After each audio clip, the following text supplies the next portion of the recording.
તો નવી લગ્ન નોંધણીની પદ્ધતિ તેમાં શું ફેરફાર કરવામાં આવ્યા છે? તો બંને પક્ષકાર અને બે સાક્ષીઓ છે તેની સહીથી અરજી રજૂ કરાશે. અરજી કાયદેસર નોટરાઇઝ કરીને રજૂ કરવાની રહેશે.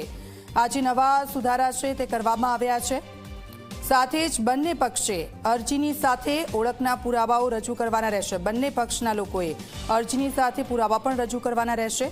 આસિસ્ટન્ટ રજિસ્ટ્રાર સમક્ષ અરજીને રજૂ કરવાની રહેશે. આસિસ્ટન્ટ રજિસ્ટ્રાર હશે તેમને સમક્ષ આ અરજી રજૂ કરવામાં આવશે.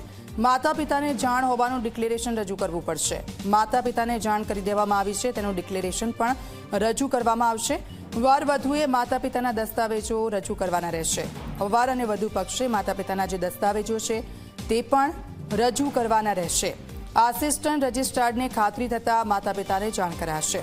આ તમામ જે પુરાવાઓ મળશે ત્યાર પછી આસિસ્ટન્ટ રજિસ્ટ્રારને ખાતરી થશે અને ત્યાર પછી જ માતા પિતાને જાણ કરવામાં આવશે. કામકાજના 10 દિવસમાં માતા પિતાને જાણ કરાશે. કામકાજના જે 10 દિવસો છે તેમાં માતા પિતાને અંગેની જાણકારી આપી દેવામાં આવશે અને ત્યાર પછી ખાતરી થયાના 30 દિવસ બાદ લગ્ન નોંધણી કરવામાં આવશે. જે ખાતરી થઈ જશે માતા પિતાને જાણ કરી દેવામાં આવશે અને ત્યાર પછીના 30 દિવસ બાદ એ લગ્ન નોંધણી ગણાશે. રજિસ્ટ્રાર દ્વારા ઓનલાઈન પોર્ટલ પર તમામ વિગતો મૂકવામાં આવશે. રજિસ્ટ્રાર છે તેમના દ્વારા ઓનલાઈન પોર્ટલ છે તેના ઉપર આ તમામ વિગતો છે તેને મૂકવામાં આવશે.